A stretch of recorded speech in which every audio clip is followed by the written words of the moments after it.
경남대학교 CLP.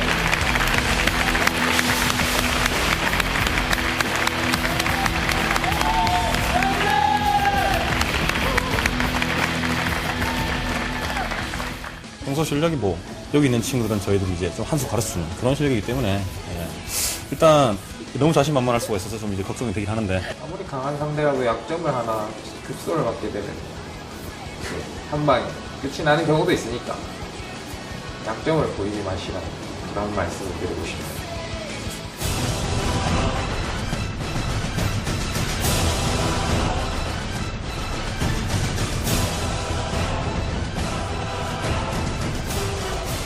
네, 생계형 혼전 동거에 대해서 두 팀의 모두 발언부터 듣도록 하겠습니다. 먼저 찬성 측의 모두 발언 시작하시죠.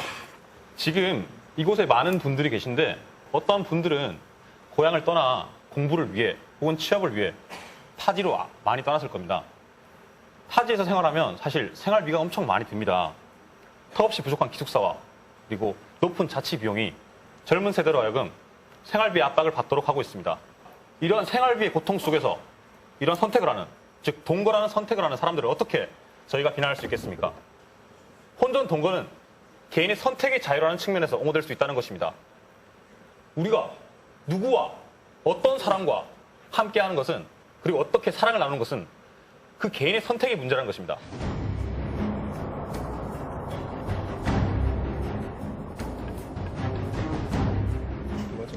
생계형 혼전 동거 저희는 이것을 한마디로 소탐대실이라고 말하고 싶습니다. 경제적 이익 혹은 상대방과 같이 살아봄으로 인한 기대감 혹은 행복감 이런 것을 얻을 수 있다는 측면에서 많은 일정한 사람들이 동거를 하고 있지만 그에 따라 잃는 것도 어느 수 있는 것이 사실입니다. 이제 법률적 문제로 인한 상호간의 피해 그리고 동거로 야기될 수 있는 임신 낙태 문제 그리고 주변 시선과 사회적 인식에 대한 스트레스가 이러한 것을 말해주고 있습니다.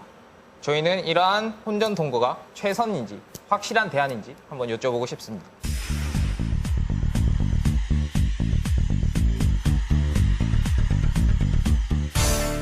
혹시 동거가 제도화된 것과 제도화되지 않은 것의 차이를 알고 계신가요? 네, 저희도 프랑스에 대해서 많은 동거에 대해서 어떠한 법적 제도적인 것이 일정한 수준 이상 보장되어 있다는 것을 저희도 프랑스에서는 알고 계시다시피 그 박스라는 제도를 통해서 사회 연대 협약이라는 제도를 통해서 동거하는 커플에 대해서도 결혼하는 사람과 거의 비슷한 수준의 사회 보장이라든가 아니면 교육권의 확보라든가 아니면 자녀 양육에 대한 권한을 어느 정도 보장해주고 있습니다. 실제로 그 결과가 어떻게 됐는지 아십니까? 잘 잘 모르겠습니까? 예. 기존에 1.53에 불과했던 출산율은 2%인가 다시 말하면 한 가족에서 2명 이상의 아이를 낳게 됐다는 것이죠. 그리고 기존에 제도적 결혼을 통한 그 결합이 가져왔던 이혼율 약 30% 넘었습니다. 하지만 이 박스 제도를 통한 결합, 즉 동거 커플의 이혼율은 전체의 10% 정도에 불과한 것으로 나오고 있습니다. 프랑스에 대한 좋은 예가 있습니다. 하지만 우리나라와는 현실이 다릅니다. 그들은 이제 신생아의 반이 동거 커플로 인해서 태어났고 그것들을 법적으로 해결할 수 없는 문제에 이르렀기 때문에 분명 나라에서 저출산의 문제도 해결할 수 있고 그리고 여러 가지 좋은 점도 있기 때문에 그들을 법적으로 보장을 해줬습니다. 그러나 우리나라는 어떻습니까? 저희가 조사한 바에 따르면 네이버 지식인에서는 동거에 관한 사람들의 질문, 문제에 대해서 7만 3천여 건 중에서 2만여 건 가까이가 이런 성문제나 임신, 이런 그 상대방과의 어떤 다툼, 법적 다툼에 대한 내용이 많았습니다. 많은 적에서 문제가 있기 때문에 무조건적으로 찬성할 수 없다는 게 저희 측 입장입니다. 제도적 미비와 시기상조 뭐 이런 얘기를 하시는 것 같은데 세상 모든 일이 시기상조죠. 좋은 변화의 모든 것은 시기상조입니다. 호주제 폐지, 노예제도 폐지, 여성의 사회 진출. 우리 사회가 언제 이런 거에 대해 장려한 적 있습니까? 언제나 사회 기득권을 말은 그렇죠. 아직 멀었다. 때가 무르익지 않았다. 사람들의 의식 변화가 먼저다. 근데 말씀하셨다시피 프랑스의 제도 변화가 이루어졌을 때 그 굉장히 긍정적인 변화가 나오고 인정하셨잖아요, 그죠? 저희가 조사한 바에 따르면 이제 미국 덴버 대학에서 2009년 7월 14일 가족 심리 저널에서 나온 내용을 토대로 얘기를 해보자면 동거 경험 커플이 실제 결혼 시 이혼율이 더 높다라는 것을 실제적인 수치를 통해서 알려주고 있습니다. 그렇죠. 그게 미국 사례잖아요, 그죠? 미국의 그 프랑스와 같은 사회 협약 제도가 있나요? 우리가 선진화된 그런 동거 문화를 따라가고 서구화된 사고 방식을 따라간다는 그런 미국과 프랑스에서 그러한 결과가 나왔다면 미국과 그걸 프랑스가 다르다는 점을 무조건적으로 인지를 강요할 못하고 수는 없는 계시네요. 입장입니다. 미국과 프랑스가 다르다는 점을 인지하지 못하고 계시네요. 저희가 저희 입장을 확실히 밝히지 않은 게 문제인 것 같은데 저희의 기본적인 동거에 대한 입장인 겁니다. 공론화, 제도화, 양지화 이것이 저희의 기본적인 컨셉이에요. 프랑스는 제도화를 하고 있습니다. 그죠? 사회협약이라는 제도를 도입해서 그 사람들에게 다른 대안적 공동체에서 존재할 가능성을 줬어요. 그죠? 미국 그런 거 줬습니까? 주지 않았죠. 한국이 상황이 지금 어떻습니까? 미국과 비슷하거든요. 제도가 마련되어 있지 않으니까 사람들이 거기서 일탈하고 있는 거예요. 그러니까 왜곡된 형태로 자꾸 나타나게 되는 것이죠. 프랑스의 사회협약 제도가 무슨 결과를 불러왔습니까? 그것이 대안적 가족의 형태로서 꼭 결혼을 하지 않더라도 그 사람들이 함께 더불어 사는 공동체에서 존재할 수 있다. 비록 그 사람들 형태는 다르고 결혼한 사람들과 방식은 다르지만 그 사람도 인정할 수 있다. 민주주의와 다원주의의 가치를 지킴으로써 가치의 다원화, 형태의 다양화를 이루어낸 사례가 되는 것이죠. 일단 제도화 시키고 보자는 식의 말씀이신 것 같은데 그런 식으로 말씀을 하신다면은 먼 훗날에 민주주의와 공산주의에 접합된 좋은 정책이 나올 수 있으므로 우리도 미리 도입해보자라는 식으로밖에 이해가 안 됩니다. 잘 이해가 안 되는데 민주주의와 공산주의자가 어떻게 해요?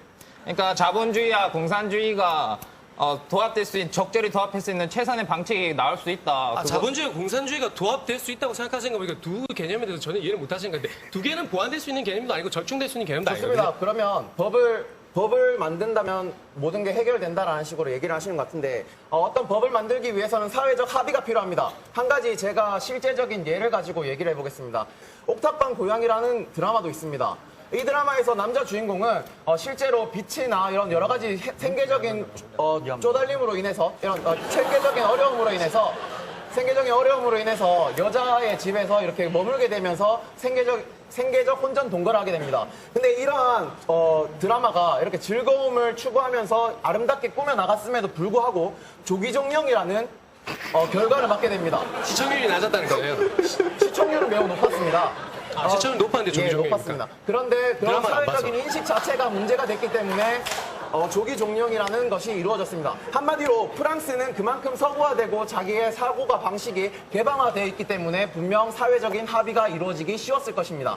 하지만 우리나라의 경우에는 전혀 그러한 합의적인 도출을 낼 수 있는 상황이 혹시 아닙니다. 응원석에 앉아 계신 여러분들 우리 드래곤볼 Y 황대훈 하구가 왜 마이크를 이렇게 잡고 있는지 궁금하셨나요? 예, 다 궁금해하니까 여쭤보죠. 왜 이렇게? 제가 모니터가 잘 안 돼서 이렇게 들어야 제 목소리가 들려서 이래야 지금 다 들리는 거 아닌가요? 이렇게 하면 안 들리지 않나요? 다 들려요. 자체적으로 멱살을 잡으시는 거예요. 이번 대회 최고의 뻘짓이 나왔네요.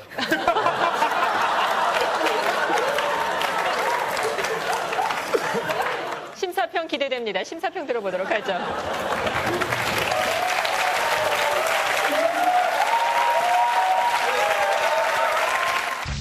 상대분이 말이 너무 빨라서 제가 좀 못 알아들어서. 항상 지금 때가 아니다. 아직 멀었다. 언제나 사회 기득권이 많은 그렇죠. 아직 멀었다. 지금 저희가 놓치고 있는 건 뭡니까? 그 존중받아야 되는 동거하는 그 소수의 가치입니다. 상대방의 말을 몇 %나 한 40%. 그렇게 너무 저돌적으로 나오는 것 자체가 이렇게 손 제스처나 이게 저희를 너무 가리키면서 하니까 조금 당황하지 않았나. 그게 저도 평소에 좀 제스처가 많은 편인데 오늘은 그래도 마이크 잡고 있다고 좀 자연스럽게 못했다는 느낌인데 이게 뭐 독이 됐는지 악이 됐는지 잘 모르겠네요. 네.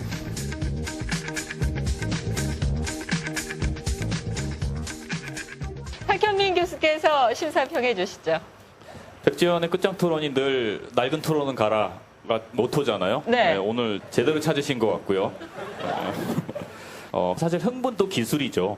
근데 이것은 어디까지나 전략적으로 흥분하는 거지 진짜로 막 이렇게 흥분하는 거는 문제가 있죠. 왜냐하면 자기가 그 도구마에 빠져버리니까 그런 건 좀 경계해야 되지 않을까 싶고 인상 깊었던 장면이 몇 개 있는데 이를테면 뭐 그 네이버 지식인을 거론해서 스스로를 궁지에 빠뜨린다거나 뭐 다 아시는 말씀이지만 대학생이 질문하고 초등학생이 답하는 것 아니겠습니까?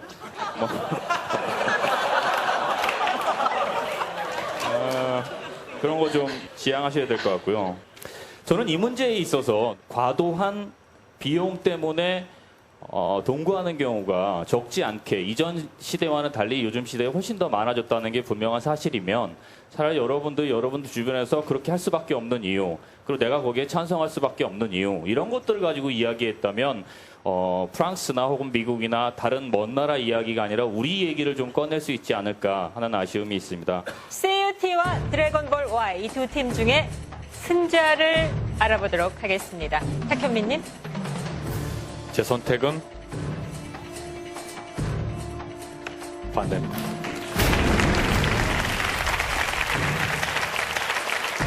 네, 우시라님. 제 선택은 찬성 쪽.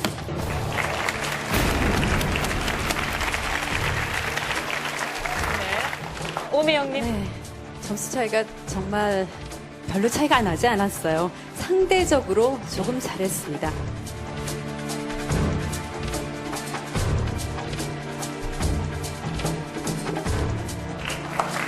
네.